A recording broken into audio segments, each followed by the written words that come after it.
자, 중세국어 대표 작품 세종어제 훈민정음에 대해서 설명하도록 하겠습니다.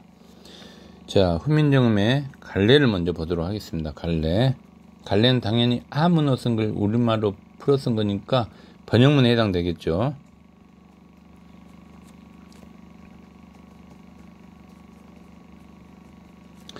다음에 성격은 당연히 설명적이겠죠. 그 다음에 가르친다는 의미를 가진 교시적이다 라고도 말할 수 있습니다. 교시적. 가르치는 거에 의미가 들어있는 걸 교시적이라고 불러요. 자, 주제는 훈민정음 창제 정신과 취지겠죠.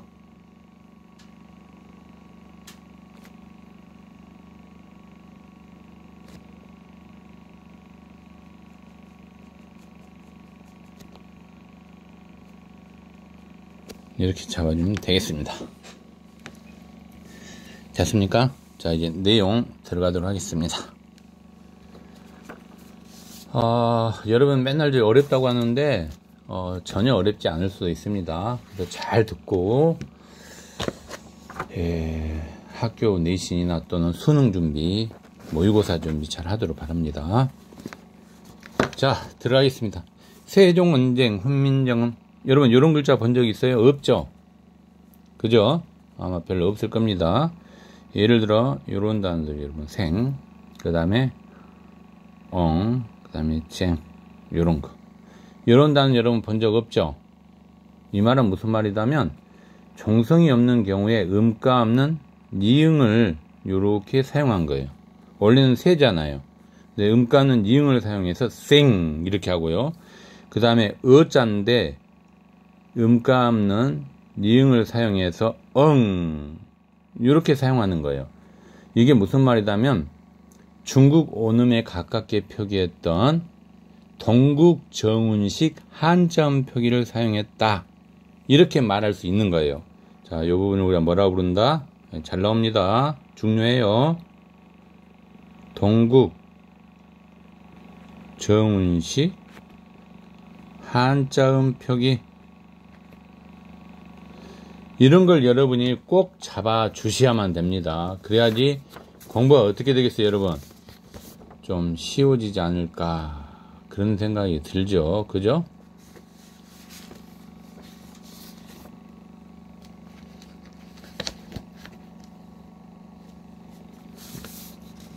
법문지문에도 여러분 저런 단어 있을까요, 없을까요? 법문지문에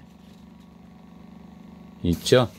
예를 들어 둥기 뭐 이런 게 해당되죠, 다. 그죠? 그래서 요렇게 다 해당되는 겁니다. 됐죠? 자, 잡아주시고요. 자, 그 다음 이제 또 들어갑니다. 뭐 해석을 하면 세종 임금이 몸소 지은 백성을 가르치는 바른 소리예요. 그 다음에 여기서 여러분 또 보이는 단어가 있네요. 자, 하나 중요한 포인트 잡겠습니다. 현재는 사용되지 않는 소실문자가 있어요. 소실문자. 소실문자를 여러분 정리해야 되겠죠. 자, 순경음 요걸 비읍이라고 부르고요. 순경음 비읍. 그 다음에 여른지읒이라고 부르고요. 그 다음에 요것은 반치음. 그 다음에 요렇게 여러분 사과처럼 생긴 요렇게 요걸 엔닝이라고 부릅니다. 엔닝. 그 다음에 요걸 여러분 아레아라고 불러요. 아레아. 자, 소실문자 중 자, 여기서는 여러분 뭐가 사용되고 있어요, 여러분? 요거하고 요게 지금 사용되고 있네요. 그죠? 이런 걸 여러분이 뽑아낼 수 있어야 돼요. 여기 사용되고 있죠, 여러분. 이렇게. 그죠? 자, 그 다음에 여러분 여기 보니까 또 방점이 사용되고 있네요. 방점. 이런 게 다 방점에 해당되거든요. 이런 게 또는 이런 거. 방점 두 개죠. 이건 하나고 이건 없죠. 이런 데는 없고. 그죠? 예, 그래서 방점에 대한 개념을 또 잡아줘야 되겠습니다. 방점. 뜻이 뭔지. 방점이란 것은 글자 왼편에 방점을 찍어 성조를 나타내는 것. 성조. 성조라는 뜻은 소리의 높낮이에요.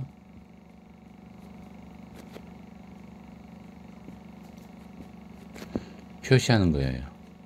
여기는 여러분 네 가지가 있는데 일단 따라해보세요. 평상거입. 앞자만 따가지고 다시 한번 이야기합니다. 평상, 거의. 자, 평성, 상성, 거성, 입성. 이걸 이야기하는 거예요. 제가 한번 분석해 볼게요, 여러분. 평성, 상성, 거성, 입성을 한번 딱 설명을 해 볼 테니까 여러분이 그런 형태로 해서 이걸 암기를 좀 해놓으면 좋지 않을까 그런 생각이 드네요. 한번 분석을 해 보겠습니다. 자, 제가 하나 예를 들어서 할게요. 여러분, 발음할 때 우리가 이 부분은 가장 낮은 소리죠. 낮은 소리에 발음 난 걸 우리가 평성이라고 불러요. 자, 여기다 낮은 소리에 해당되는 걸 뭐라 한다고 여러분? 가장 낮은 소리가 평성.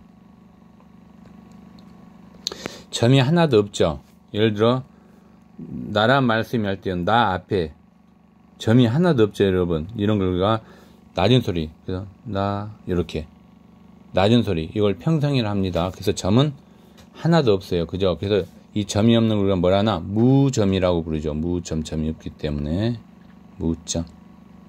이렇게 여러분 정리할 수 있어야 돼요. 됐습니까? 그 다음에 이제 거성은 여러분 가장 높은 소리예요. 그럼 이 부분이 되겠죠. 가장 높은 소리. 그래서 가장 높은 소리를 거성이라고 하고. 자, 거기 해당된 거 여러분 찾아볼까요? 자, 훈민정음 할 때 정 앞에 여러분 점이 하나 찍혀 있죠. 이걸 우리가 훈민정음 이렇게 아주 크게 높은 소리로 발음을 해야 돼, 거성. 그래서 점은 하나 있으니까 1점이 되겠습니다. 됐습니까? 자, 그 다음 여러분, 낮았다가 이렇게 높아지는 소리. 자, 낮았다가 이렇게 높아지는 소리. 이걸 우리는 뭐라고 부른다면 상성이라고 부릅니다. 상성. 그럼 해석을 합니다. 상성. 자, 상성은 자, 처음이 낮죠. 처음이 낮고 나중이 높은 소리죠. 자, 이런 게 뭐다면 여러분, 여기 나라 말씀이 요 점 두 개 있죠, 여러분. 이걸 상성이라고 불러요. 그래서 점은 2점이 되겠죠. 두 개 있으니까 이런 식으로. 됐습니까? 그 다음에 이제 입성 같은 경우가 있는데, 입성은 요 부분에 해당되죠.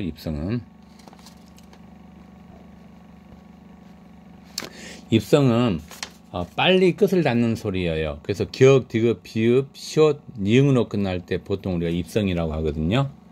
그래서 임진왜란 이후에 이제 이런 게 이제 전부 다 막 사라져가지고, 그죠? 예. 뭐 거성의 장음이 현대도 좀 남아있긴 하지만, 예. 그래서 이런 부분 잡아줘서 입성, 빨리 끝을 닫는 소리로서 해당되는 게 기역, 디귿, 비읍, 시옷. 요걸로 끝날 때 입성이라고 불러요. 됐습니까? 이런 걸 좀 잡아 주셔야 됩니다. 문법적 설명이기 때문에. 자, 이제 또 들어가도록 하겠습니다. 본문지문. 요 지문은 가장 중요한 게 여러분, 나누는 게 중요해요. 단락을. 여기에는 여러분, 훈민정음의 주제를 보면, 창제정신과 취지가 들어가 있거든요. 그래서 훈민정음을 창제할 때는 3가지 정신이 들어가 있어요. 3가지 정신. 제일 중요한 게 예민정신, 그 다음에 자유정신, 실용정신. 하나 더 첨가하면 창조정신까지 들어가 있어요. 그러면 요 제시문에서 그걸 찾는 것이 상당히 중요하겠죠, 여러분. 그렇게 생각합니까, 여러분도? 네, 맞습니다. 중요합니다. 자, 그럼 여러분 이제 좀 분석을 해보겠습니다. 그죠? 나라 말씀이 중국과 달라. 그죠? 중국과 달라. 그 다음에 한자와, 자, 나라 말씀이 중국과 달라. 문자와로 서로 사못디 아니할 시. 이런 걸 여러분이 잘 잡아줘야 되죠. 그죠? 그러면 여기서 나라 말씀이 중국과 다르다라는 것은 우리나라만이 가지고 있다라고 말할 수 있죠. 그죠? 그렇다면 여기는 여러분 무슨 정신이 들어갈까요? 여기까지는. 예, 자주정신이죠. 이런 걸 여러분이 분석할 수 있어야 돼요. 됐습니까, 여러분? 분석 잘해야 됩니다. 그 다음에, 자, 여기 이런 전차로 어린 백성이 이루고자 어린 백성이라는 단어가 나와 있어요. 그죠?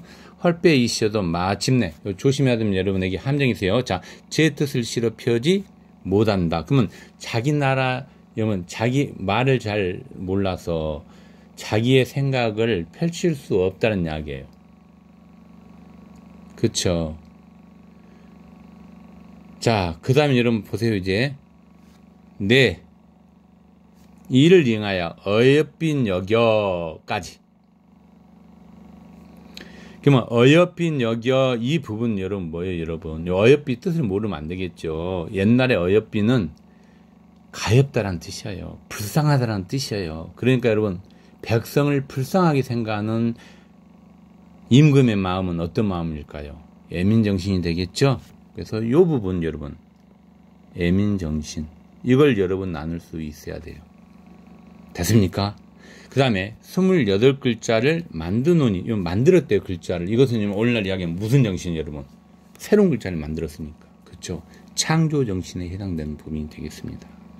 이런 거 여러분 잘 뽑아내야 됩니다. 자, 창조정신 됐습니까? 창조정신. 그 다음에 마지막으로 또 읽어보겠습니다. 사람마다 수비 여겨 날로 쉼에 편하게 하고자 할 따름이니라. 그냥 편하게 한다 했으니까 여러분 뭐예요 여러분? 신룡정신에 해당되겠죠. 이 부분까지 해서 신룡정신. 네 가지 정신이 훈민정음 취재는 나와 있더라. 이게 여러분 기본 포인트예요. 이걸 알고 여러분이 이제 훈민정음을 나가야지 쉬워지는 거예요. 자, 의미적 해석은 했으니까 넘어갑니다. 나라 말씀이 중국과 달라. 즉 우리나라 말이 중국과 달라. 아까 자주정신이라고 했죠. 여러분 이제 문법적 설명 들어갈게요. 나라 말 할 때 쇼. 이걸 우리가 뭐라 한다면 간형격 조사라고 불러요. 문법으로. 자, 간형격 조사. 됐습니까? 그 다음에 여러분 말씀이는 여러분 요거 말씀이 요거 하려면 우리가 이제 이어적기인데 연철 방식인데 이어적기 이거 여러분 그냥 모를 거예요. 그래서 요 문법 설명 좀 하겠습니다. 예, 요거 해줘야 돼요. 안 해주면 여러분이 몰라요. 봐도. 그러면 이제 여러분 알다시피 훈민정음이 왜 어렵다 한지 조금 이해가 갈 거예요. 여러분이. 그죠? 사실은 어렵지 않을 수도 있지만 또 어렵게 볼 수도 있는 거죠. 여러분. 간단하게 설명하겠습니다. 자, 중세국어 표기법에 대해서 좀 설명할게요.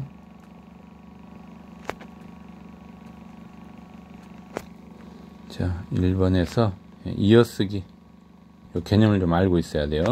이걸 연철이라고 불러요. 한자로. 이어쓰기 연철은 무슨 말이냐면 여러분 15세기에 받침이 있는 체언이나 용언의 어간에 모음으로 시작되는 조사나 어미가 붙을 때 원칙적으로 받침을 소리나는 대로 이어 적는 거예요. 이걸 좀 쉽게 풀어 쓸게요. 알아먹겠어요? 잘 모르겠죠? 쉽게 풀어 씁니다. 자, 앞 음절의 암기도 해놔야 됩니다. 잘 나와요 시험제. 앞 음절의 종성을 뒤 음절의 초성으로 내렸음. 이걸 우리가 여러분 이어쓰기 방식이라고 불러요. 그럼 여러분 초성, 중성, 종성이 뭔지 알아야지 이 말이 또 이해하겠죠. 그래서 제가 하나 예를 듭니다. 아주 쉬운 예를 들게요. 여러분 날이란 단어가 있습니다. 날. 자, 여기 여러분 자음이죠. 자음이고 이건 모음이죠.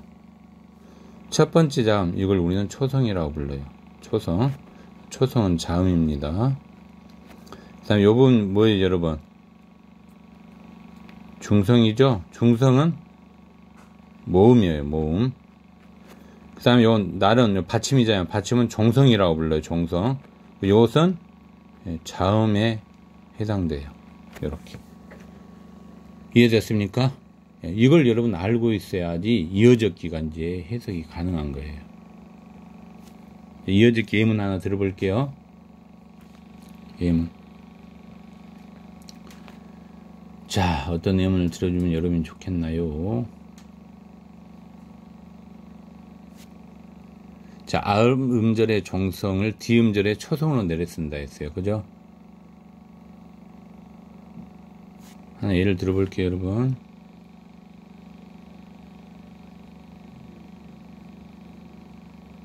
자, 요걸 갖다 여러분 분석해 볼까요?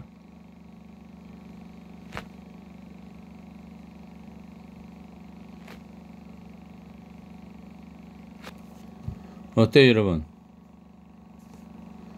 자, 앞 음절에 요 종성을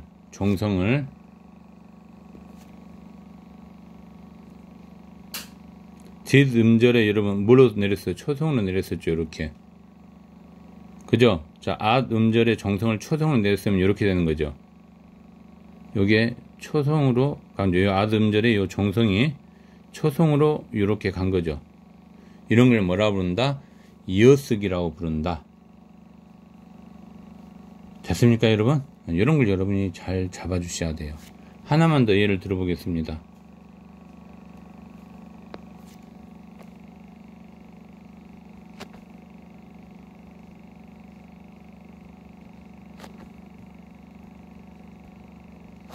이 부분 한번 분석해 볼까요? 자, 름이 되는 거죠, 이렇게. 됐죠? 예, 이런 거 여러분 잘 분석해야 돼요. 예.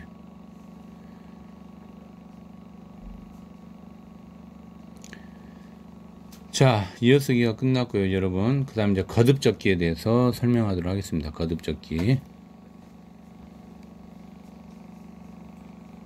자, 칸이 없기 때문에 여기다 쓸게요.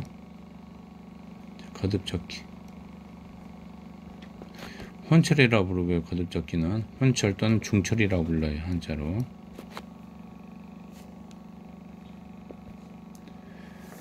자, 그러면 이것은 여러분, 앗 음절에 정성을 줬고,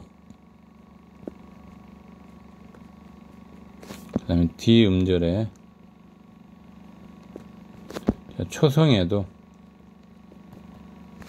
자, 조심해야 된다. 앗 음절의 정성을 그대로 쓰는 거예요, 여러분. 정성을 내려 썼음. 그러면 여러분 이건 중복이 되는 거죠. 그죠? 중복이 된다 해서 이중중자 또 거듭 중복이 된다 해서 그래서 거듭적기 혼철 중철로 부르는 거예요. 자, 예문을 하나 들어주면 되겠죠.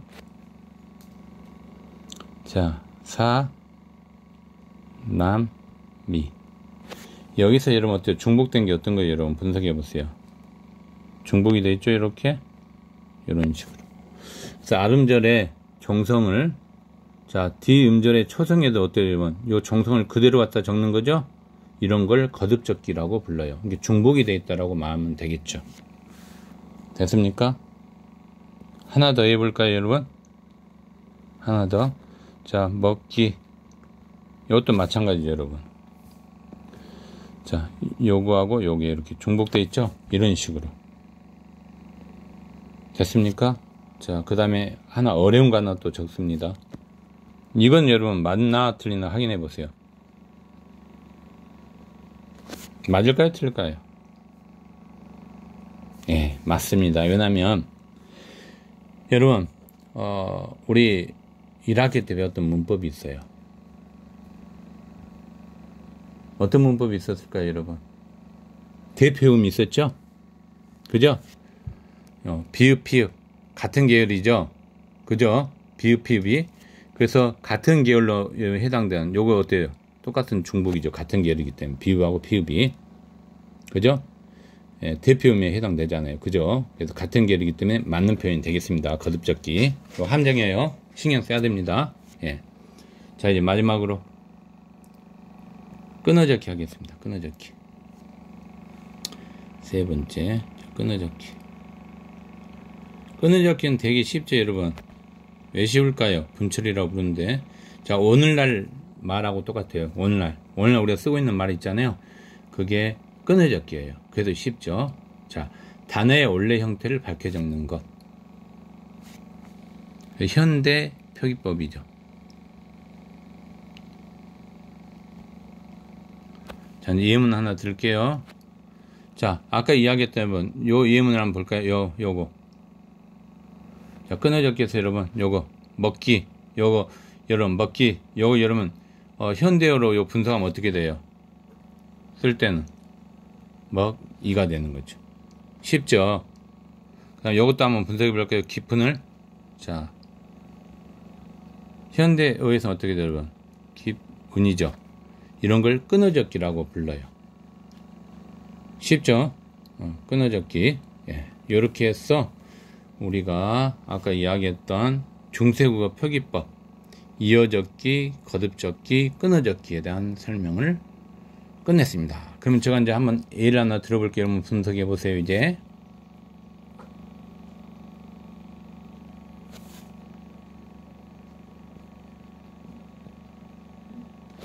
한번 분석해 봅시다. 여러분 이제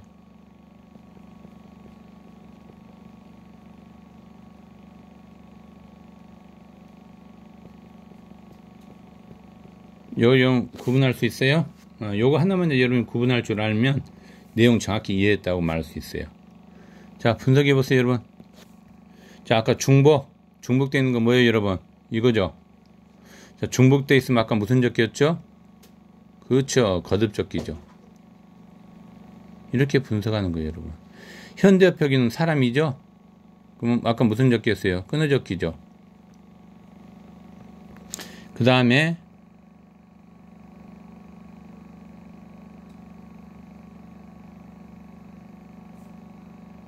연철에 해당되는 거예요, 여러분. 사람이는 이어쓰기가 되겠죠? 이어적기 또는 이어쓰기. 이렇게 되는 거예요. 분석됐습니까? 예, 이렇게 정리가 됩니다. 이건 시험지에 아주 잘 나와요, 여러분. 반드시 알고 있어야 됩니다. 아, 이것 때문에 여러분 시간 많이 지났네요. 그죠? 예, 또 들어가겠습니다.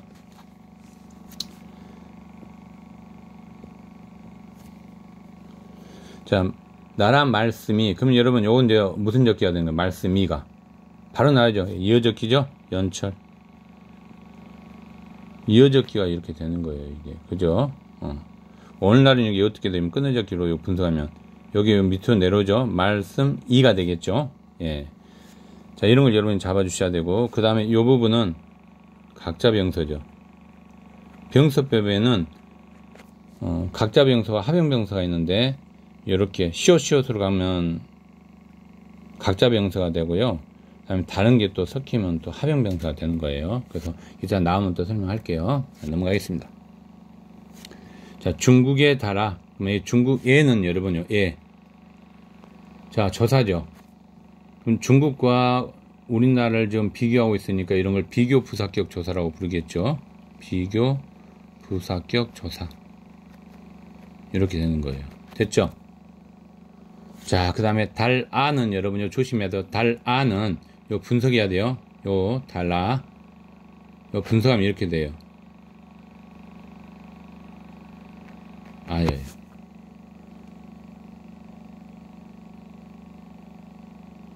그러면 여기서는 여러분 보세요. 달아 했을 때 요 이렇게 되잖아요. 그러면 여기서 자, 리을하고 니응이 어때요, 여러분? 활용형으로 규칙적으로 나타나는 거죠. 리을이 규칙적으로 나타나요. 근데 16세는 여기에 리을로 바뀌어요. 16세기에는. 근데 여기서는 지금 어때요, 여러분? 15세기니까 리을하고 니응, 활용이 규칙적으로 지금 나타나고 있잖아요. 그래서 이런 부분도 문법적으로 봐줘야 돼요, 여러분이. 활용. 규칙적이다.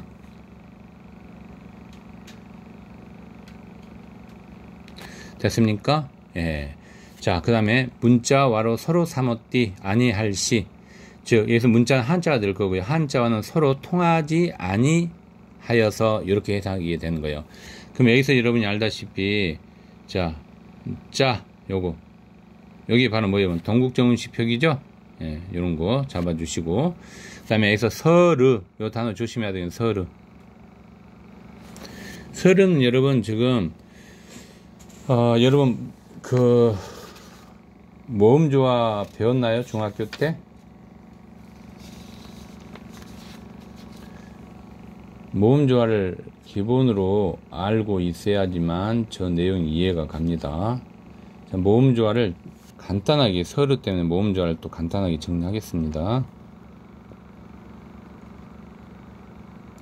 자, 모음조화는 모음동화의 하나로서 두 음절 이상으로 된 단어에서 뒤에 모음이 앞 모음의 영향을 받아 그와 가깝거나 같은 소리로 되는 어느 현상이죠.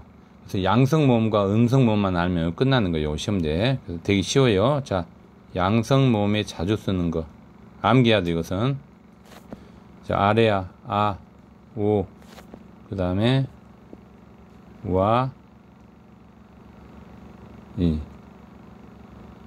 요 정도 살펴보고요. 그 다음에 음성 모음. 음성 모음에는 으, 어, 예, 요 정도. 됐습니까? 지금 서르라고 했어요. 서르. 요거 여러분 분석할 수 있어야 돼요. 서르. 자, 서르는 여러분 분석해야 돼요. 자, 색깔로 한번 분석해 볼까요? 자, 어죠, 여러분. 지금 음성이에요, 양성이에요? 요 부분은.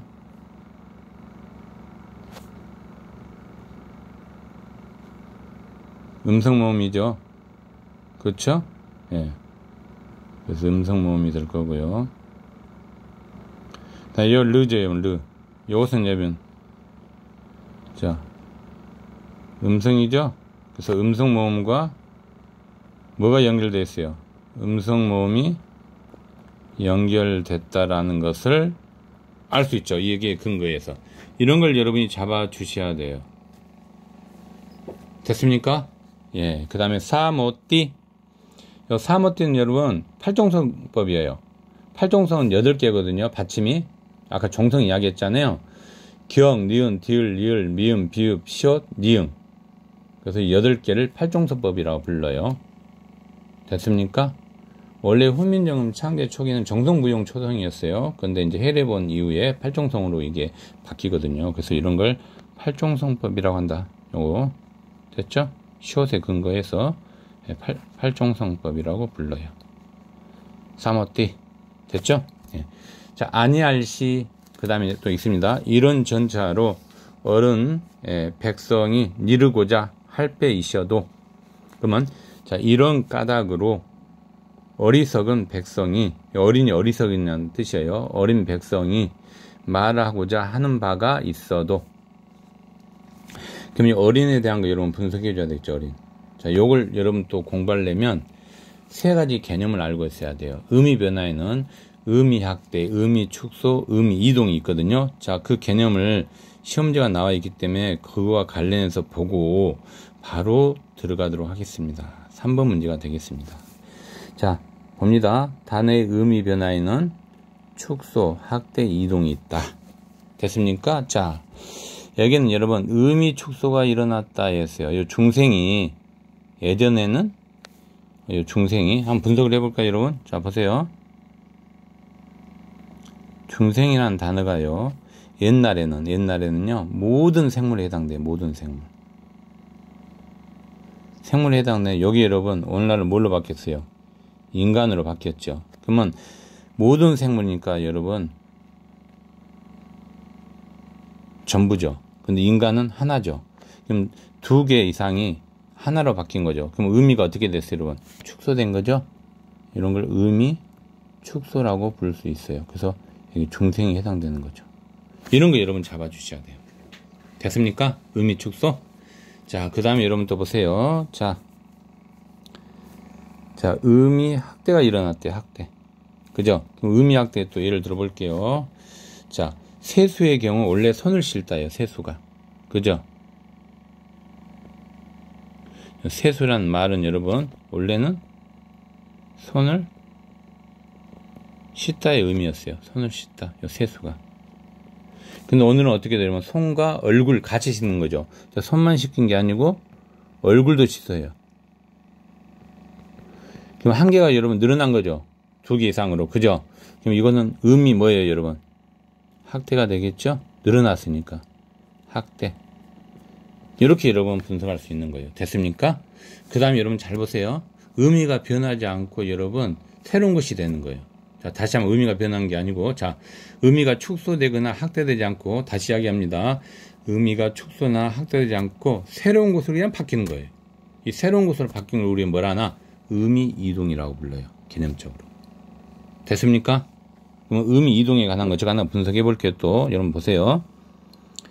자, 방송이라는 단어가 있어요. 방송. 옛날에는 여러분 방송이 석방이라는 뜻이에요. 석방. 어느 날은 뭐예요, 여러분? 전파를 통해 영상을 보낸다는 이야기죠. 방송이. 전파를 통해 영상을 보내다예요. 그럼 어때요? 석방과 전파를 통해 영상을 보내는 것은 완전히 어때요? 의미가 바뀐 거죠? 이런 걸 우리가 뭐라 한다? 의미 이동이라고 불러요. 됐습니까? 이걸 여러분 알고 있었어야 돼요. 그러면 상당히 7번 문제가, 여러분 문제 풀 때 7번 좀 어렵지 않았나요? 그죠? 근데 사실 어려운 거예요, 쉬운 거예요? 지금 이렇게 해놓고 보니까 정말 쉬운 문제가 되어버린 거죠. 그죠?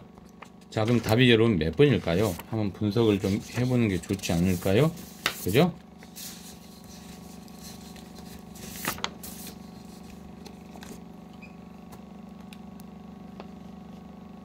답은 1번이죠.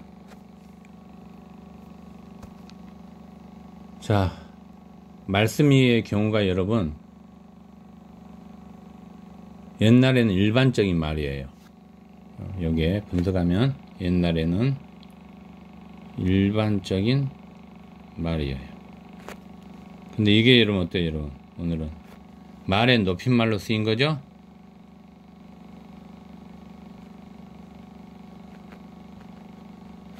그럼 여러분 범위가 줄어든 거죠. 그럼 아까 이런 걸 우리가 뭐라 했습니까? 이런 걸 의미 축소라고 했죠. 근데 여기에 보니까 여러분 보세요. 되게 재밌습니다. 이걸 뭐라고 불러요, 여러분? 의미 학대라고 했으니까 잘못된 거죠. 쉽죠? 이렇게 하니까. 그래서 이렇게 여러분 분석이 돼야 돼요. 자, 그 다음에 또 보겠습니다. 어리석다가 오늘날 여러분 나이가 적다로 완전히 새로운 걸로 바뀐 거죠. 아까 새로운 걸로 바뀌면 뭐라 했어요, 여러분? 의미 이동이라 했죠? 그래서 맞는 표현이 되겠습니다. 됐습니까? 그 다음에 3번 보세요. 자, 보통 사람에서, 옛날에는 보통 사람이었어요. 근데 오늘날은 남자예요. 그럼 이것도 분석하면 보세요. 자, 보통 사람에서 오늘날 남자로 바뀌었어요. 그러면 여자는 좀 빠졌잖아요. 그러니까 뭐예요? 의미 축소가 되겠죠. 그래서 맞는 표현이 되겠습니다. 이렇게. 어렵지 않죠, 여러분? 이렇게 여러분 분석해야 돼요. 예, 그 다음 4번 답지 분석해 보세요. 자, 많다가 뜻이었으나 예전에는 오늘날은 어떤 행위를 하더라는 뜻이에요. 의미가 어때요, 여러분? 새롭게 바뀐 거죠? 그래서 의미 이동이라고 불러요. 맞는 표현이 되겠습니다. 그 다음에 5번 답지 보기 바랍니다. 옛날은 불쌍하다는 뜻인데 오늘날은 예쁘다로 완전히 바뀌어버렸어요. 그럼 이것도 뭐예요, 여러분? 의미 이동이 되겠죠. 맞는 표현이 되겠습니다. 자, 할만하죠? 어려운 것처럼 보여도. 예. 자, 다시 이제 내용 설명 들어가겠습니다.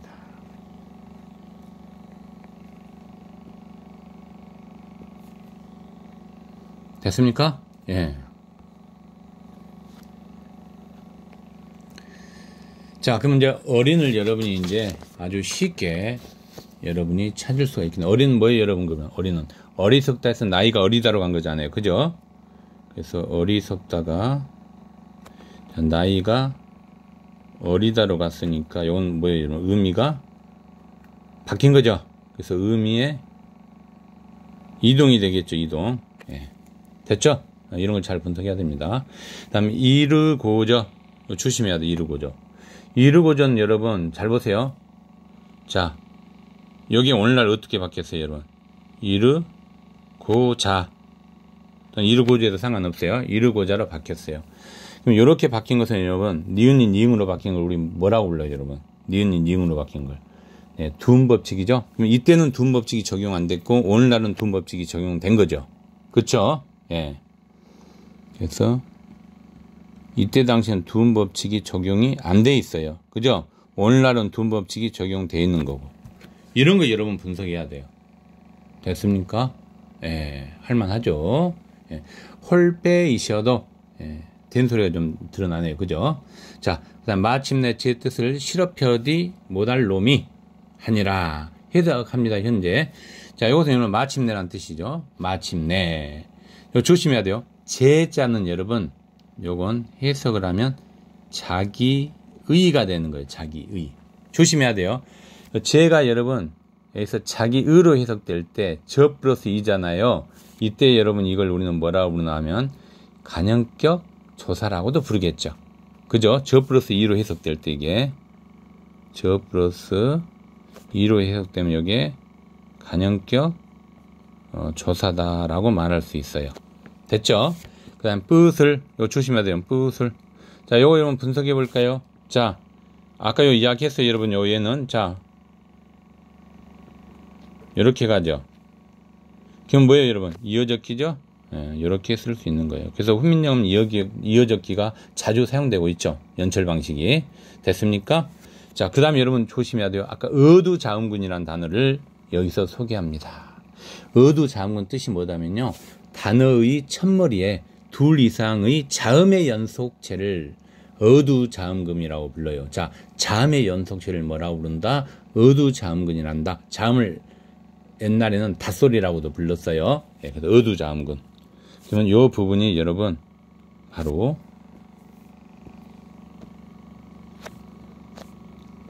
자, 어두자음근에 들어가겠죠. 그리고 단어의 첫머리에 둘 이상의 자음의 연속체죠. 예, 어두자음근이. 이런 걸 여러분이 잘 잡아주면 좋을 것 같아요. 됐죠? 그 다음에 펴디는 여러분 분석해 보니까 뭐예요, 여러분? 펴디는 자, 요건 보면 여러분 펴디는 D 플러스 2가 G로 바뀐 거죠.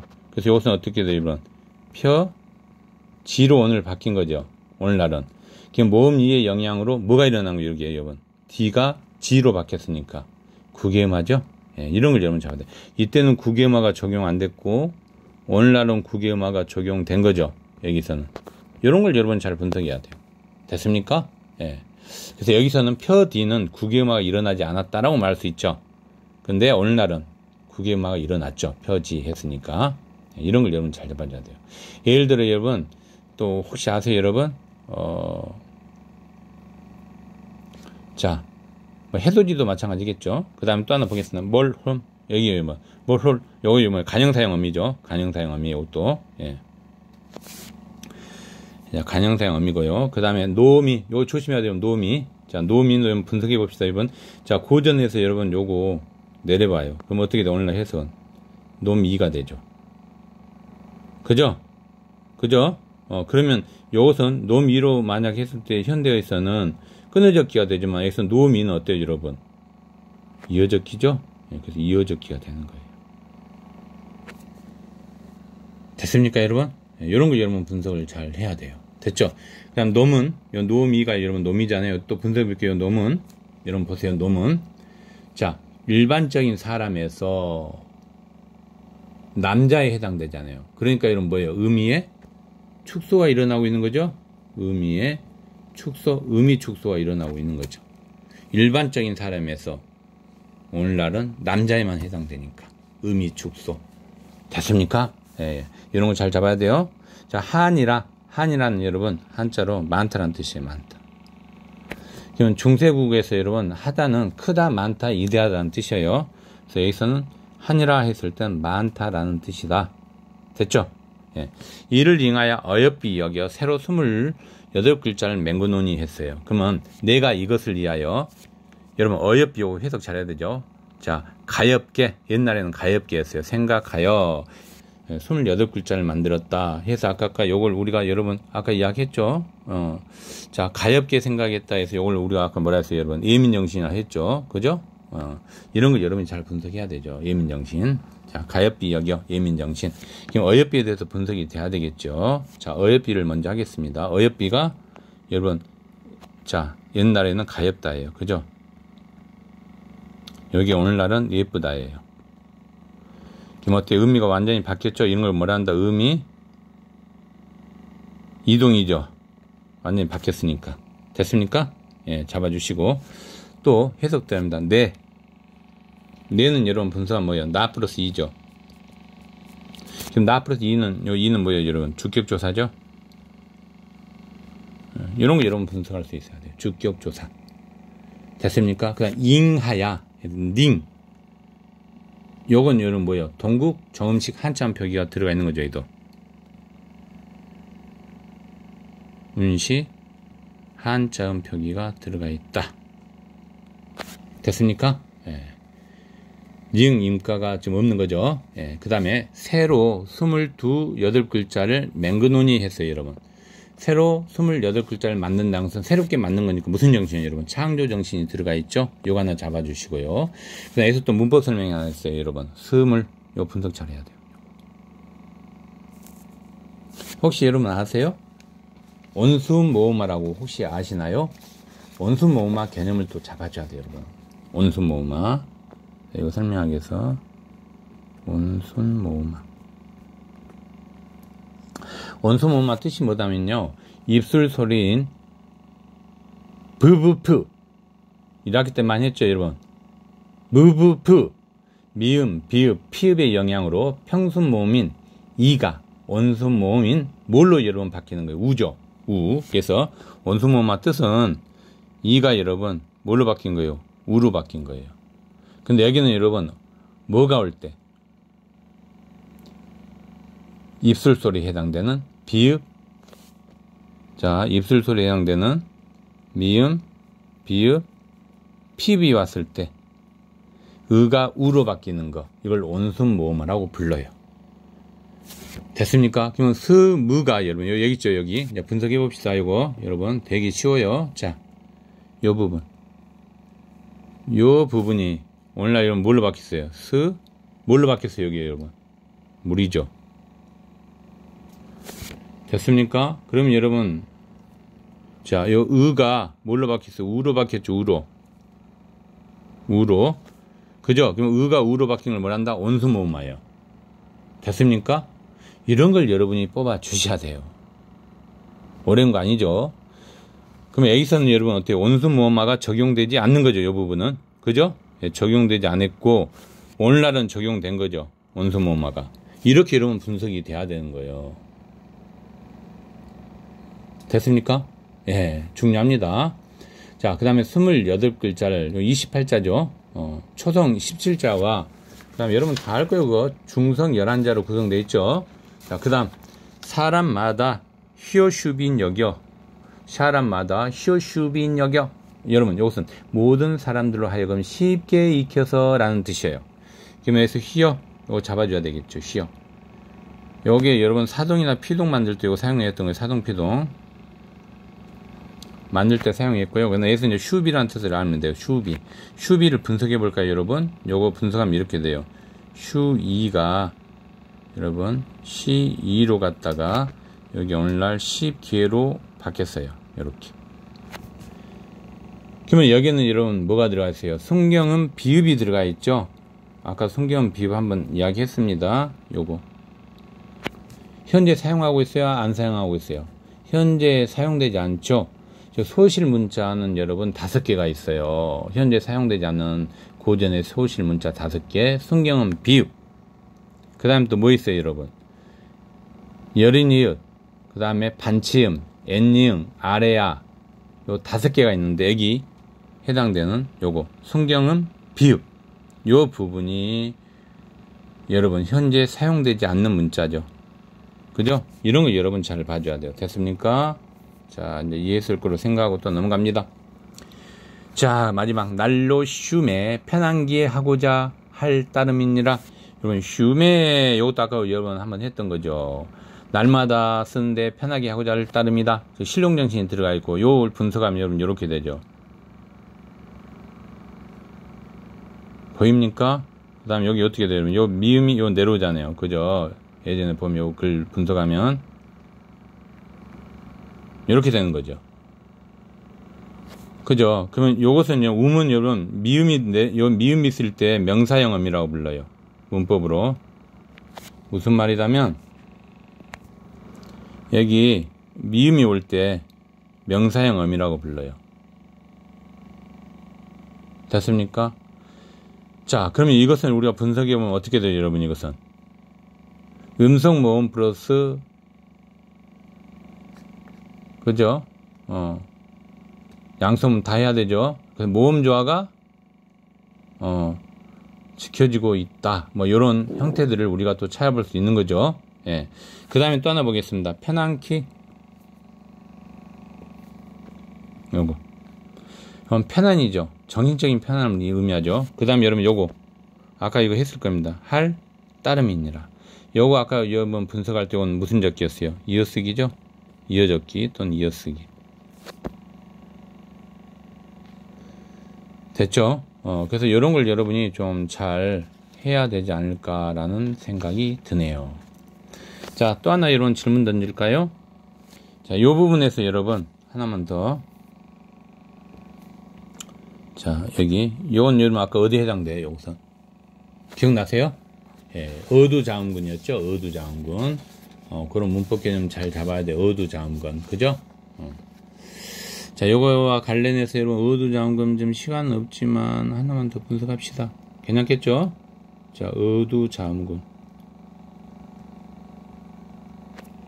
알고 있어야 돼. 어두자음군. 시험제 잘 나오니까.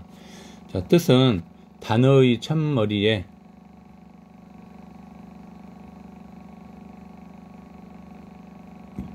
자, 둘 이상의 자음의 연속체죠.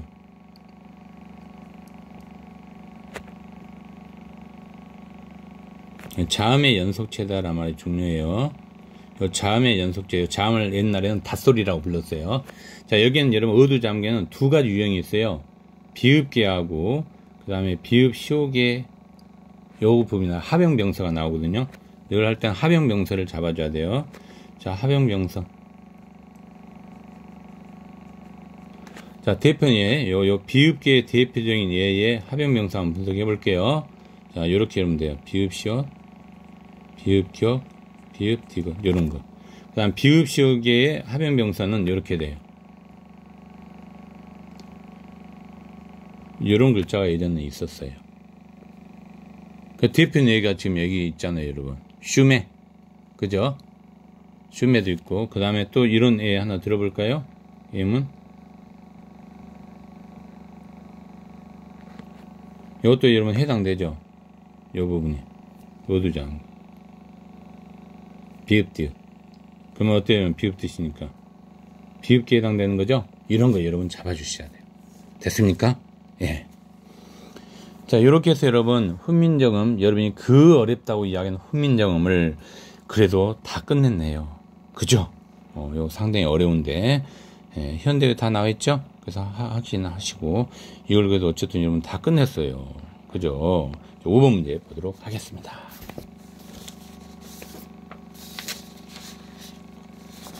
자, 여러분 5번 문제 답이 몇 번일까요? 적절하지 않는 거 4번이죠? 아까 여러분 보면 알겠지만 두음법칙이 잘 지켜졌다면 말이 돼요, 안 돼요, 여러분? 안 되죠. 두음법칙은 적용하지 않고 표기만 했잖아요. 그래서 두음법칙 X라고 표현해야 되죠. 기억나세요, 여러분? 그래서 아까 대표는 얘가 제가 저기서 이런 예를 써줬어요. 이르고자. 기억나시죠, 여러분? 아까 배웠던 거. 여기 오늘날은 어떻게 되면 이르고자. 그래서 요거, 요 부분 여러분 보세요. 자, 요 부분. 여기선 두음법칙이 적용되지 않았고, 여기선 오늘날은 적용되고 있는 거죠? 이런 거. 근데 북한은 어때요? 적용되고 있죠, 북한은. 현재도. 그죠? 대표의 여성. 여기 오늘날은 어떻게 되면 여성이죠? 이런 식으로. 구분할 수 있겠죠? 예. 자, 그러면 1번 답지를 한번 분석해 볼까요? 1번 답지. 자, 방점을 사용했대요. 그러면 아까 방점은 성조라고 했죠? 소리의 높낮이. 기억나세요, 여러분? 성조, 소리의 높낮이가 표시되었다. 이게 아까 제가, 무점을 뭐라 했어요? 평성이었죠, 여러분. 평성. 그죠? 무점. 그 다음에 점이 한 개는 아까 뭐였어요, 여러분? 거성이었죠. 그 다음에 점이 두 개일 땐 상성. 그다음 특별히 뭐 없어요. 그런 거. 그죠? 입성이었죠. 기억나십니까? 예. 소래 논날이 성조. 그래서 방점을 사용했다. 맞는 표현이죠. 그 다음에 여러분 여기서 받침표기. 이어적기를 사용했다. 아까 이어적기가 여러분 제일 많았죠. 훈민정음에는. 기억나십니까? 이어적기? 아마 기억날 거예요. 그죠? 뭐 대표적인 예로 아까 많이 있었죠. 요거 뭐 기억나세요? 말씀, 미, 요거. 기억나시죠? 이거 원래 쓸 때는 여러분 이렇게 써야 되잖아요. 오늘날은. 그죠? 표기할 때. 그 다음 또 이런 예도 아까 있었죠. 여러분 기억나세요? 이런 거. 그죠? 이거 분석하면 어떻게 돼, 오늘날은? 그 뜻을 이렇게 되죠? 이런 거 여러분 다 분석해야 돼요. 그 다음 것이라, 뭐, 비루섬 이런 것들. 그 다음에 우리나라의 현실음이 아닌 동국적인 한자를 표시했다. 동국정시 한자음이 뭔지 모르면 요 문제는 못 푸는 거죠. 그죠? 아까 대표인 예가 있었죠. 생. 기억나세요, 여러분? 원래는 세잖아요. 근데, 쉥! 이렇게 했잖아요. 그죠? 그죠? 요런 대표인 예들. 그 다음에 뭐, 요런 애들. 그죠? 이런 거 다 잡아줘야 되는 거. 됐죠? 예. 그 다음에 여러분, 현대 국어와 달리 단어의 첫머리에 둘 이상의 자음의 연속체. 여러분, 자음의 연속체라고 했을 때 아까 제가 개념 정리 내렸죠. 이거 뭐랍니까? 어두자음근이었죠. 사용되고 있었죠. 훈민정음에서. 아까 이거 비읍기하고 비읍시읍기 아까 설명했죠. 대표적인 게 아까 이런 거. 그래서 여기 해당되는 어둠자음근. 비읍뜻은 비읍계에 해당되는, 예, 그죠? 예, 비읍계에 해당되는 합용병사죠. 이게 어두자음근. 기억나실 겁니다. 됐습니까? 자, 5번 문제 풀고, 자, 6번 문제 분석 들어가겠습니다. 자, 6번 문제로는 답이 몇 번일까요? 2번이 되겠습니다. 2번. 되게 쉬운 문제예요. 여러분, 훈민정음이 우수하다, 우월정신에 해당되는 뜻 있었어요? 이런 거 없었죠? 우월정신은. 그죠? 이런 거 여러분 잘 분석해 내야 되죠. 자, 여기 여러분, 제 뜻을 높인다. 요 말은 여러분 무슨 정신에 해당돼요? 백성들에 대한 안타까움인 마음이 지금 들어가 있으니까 애민정신이라고 해야지 맞겠죠? 이렇게 여러분 된 거예요. 우울정신이 아니고. 됐죠? 자, 나라 말씀이, 여러분, 나라 말씀이 아까 어디와 다르다 했어요? 중국과 다르다 했죠? 나라 말씀이, 우리나라 말이. 자, 그러면 여기는 자주정신이 들어가 있죠? 맞는 표현이 되겠습니다. 그 다음, 내 일을 어여삐 여겨 백성을, 자, 어여삐 여긴다는 백성을 불쌍히 여기니까 예민정신 맞죠? 그 다음에 28글자를 만들었다 했어요. 만들었으니까 새로운 걸 만든 거잖아요. 그러니까 창조정신 맞고. 그 다음에 사람마다 희어 할 따름이니라. 여기서 여러분이 아까 봤던 여러분 뭐가 있었어요? 여러분 여기서는 포인트를 여러분이 잡아보면 바로 여러분이 분석할 수 있어야 됩니다. 아까 뭐가 있었을까요? 여러분 저기서 혹시 기억나세요? 여러분 아마 기억이 나야 되는데 그죠? 여기서 핵심은 여러분이 희어라는 뜻 요것만 알면 되게 쉽게 풀 수 있잖아요. 요 희어가 뭐예요? 여러분 희어가 여기서 쉽게. 자, 여러분 보세요. 사람마다 희어 할 따름이니라 이렇게 지금 이야기하고 있잖아요. 여기서 그죠? 사람마다 희어 하여금이에요. 그죠? 하여금. 그 다음에 여기 우리가 생각했던 게 아까 슈비가 있었죠. 여러분 슈비 기억나세요? 슈비 니겨 이렇게. 요 슈비가 아까 뭐였어요? 여러분 쉽게였죠. 자, 쉽게 여겼으니까 여러분 뭐예요? 무슨 정신이 여러분 여기에 해당된 것은? 그죠?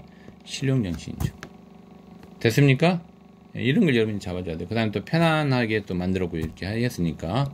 자, 이제 7번 문제 보도록. 7번 문제 다 풀었네요. 자, 여러분 드디어 다 끝났네요. 그죠? 자, 오늘 정말 많이 수고하셨습니다. 1차 시는 제가 빨리 끝냈고요. 2차 시에 요 시간이 많이 길기 때문에. 그래서 합치면 뭐 다른 나라하고 비슷하겠죠?